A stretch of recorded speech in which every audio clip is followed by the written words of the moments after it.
तो दोस्तों जावास्क्रिप्ट के डॉम के अंदर हम HTML के एलिमेंट को एक्सेस करने के और एक मेथड को देखेंगे। इसके पिछले वीडियोस में हमने gate element by ID, gate element by class name, gate element by tag name in method को देखा था।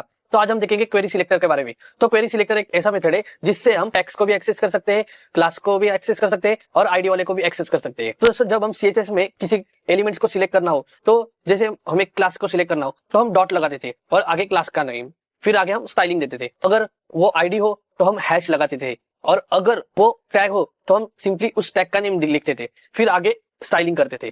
तो क्वेरी सिलेक्टर में भी ऐसा ही है, हमें इस डॉट हैश और टैग के नेम के बेस पे हम क्वेरी सिलेक्टर में एक्सेस कर सकते हैं। तो अभी एग्जांपल के जरिए देखते हैं। तो जैसे मेरे पास h2 नाम के दो एलिमेंट्स है, मींस दो हेडिंग्स है और उन दोनों में भी सेम क्लास लगाई है, टाइटल टाइटल। अब हम क्वेरी सिलेक्टर मेथड का यूज करेंगे। तो सबसे पहले हम एक वेरिएबल लेंगे बॉक्स नाम का, तो इसके अंदर हम डॉक्यूमेंट लिखते हैं, फिर डॉट लगाएंगे, उस पर हम क्वेरी सिलेक्टर मेथड का यूज करेंगे। और इस पैरेंथेसिस के अंदर हम, जैसे हमें अभी क्लास को एक्सेस करना है तो हम सिंपली डॉट लिखेंगे और क्लास का नाम, ये हो गया क्लास का नाम टाइटल। अब इस वेरिएबल को हम प्रिंट करके देखते हैं कि उसमें एग्जैक्टली क्या एक्सेस हुआ है। जैसे हमने कंसोल में बॉक्स कर दिया और इसे हमने लाइव सर्वर पे रन कर दे। जैसे हमने इसे लाइव सर्वर पे ऑन किया, कंसोल में देखा तो हमें देखो एग्जैक्टली h2 एक एलिमेंट मिला, बट एक h2 एलिमेंट मिला बट हमारे पास टाइटल नाम के दो एलिमेंट्स है। इसने सिर्फ इस हेलो को ही रिटर्न कर दिया, देखिए एक हेलो ही रिटर्न कर दिया, क्योंकि ये क्वेरी सिलेक्टर मेथड ऐसा मेथड है कि अगर मल्टीपल भी क्लासेस हो, मींस एक से ज्यादा क्लासेस हो किसी भी एलिमेंट में, तो ये सिर्फ फर्स्ट क्लास को रिटर्न करेगा। अगर हमें सभी क्लास को रिटर्न करना है,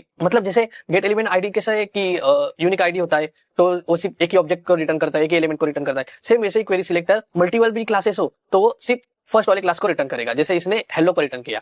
अगर हमें दोनों भी क्लासेस चाहिए तो हम क्वेरी सिलेक्टर ऑल लगाएंगे, सिंपली इस क्वेरी सिलेक्टर के बाद में हम ऑल लिखेंगे। तो इस मेथड से हमारे HTML पेज में जितने भी टाइटल नाम की क्लास है वो सभी को रिटर्न कर देगा। तो देखते हैं, तो रिफ्रेश किया, देखो इसने नोड लिस्ट में दोनों को ही रिटर्न कर दिया, एक h2 वाला हेलो और एक सेकंड वाला वेलकम वाला हेलो। सेम इसी तरह अगर यहाँ कुछ आईडी होती, तो जैसे हमने यहाँ h2 का सिलेक्ट नाम की आईडी दे दी, अब हम क्या करेंगे, इस क्वेरी सिलेक्टर के अंदर सबसे पहले इसे क्वेरी सिलेक्टर करेंगे, ऑल को रिमूव कर देंगे। अगर ऑल रखोगे तो भी वो हेलो वाला h2 सिलेक्ट होगा और क्वेरी सिलेक्टर भी रखोगे तो भी वो हेलो वाला h2 सिलेक्ट होगा, क्योंकि आपको पता है आईडी यूनिक होती है, वो किसी भी एक ही एलिमेंट को एक ही बार लगेगी। तो हमने यहाँ क्वेरी सिलेक्टर को लिखा, उसके अंदर अब जैसे हमें आईडी को एक्सेस करना है तो हैश का यूज कर देंगे, हैश लिख के आईडी का नाम। तो कंसोल में देखते हैं, तो देखो इसने हेलो नाम की आईडी को सिलेक्ट कर दिया। सेम वैसे ही अगर हमें किसी टैग को सिलेक्ट करना हो, जैसे अभी हमारे पास h2 टैग है तो हम h2 लिखेंगे सिंपली और ये हमें फर्स्ट वाला h2 रिटर्न करेगा।